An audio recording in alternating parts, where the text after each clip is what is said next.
sập bóng rộng mà phải người quân bị sập lại đấy hả men phải bao chia một toán ngon bao chia bằng con đâu mừng này nè bây giờ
luôn muốn bay cho một bay em tiệt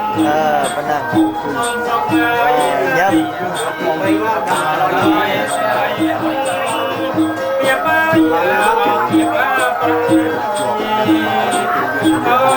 subscribe cho kênh Ghiền Mì Gõ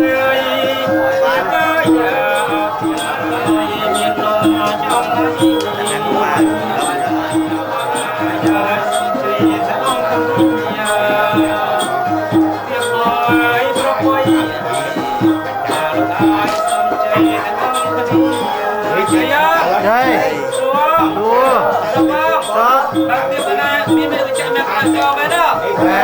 không bỏ lỡ những video hấp dẫn.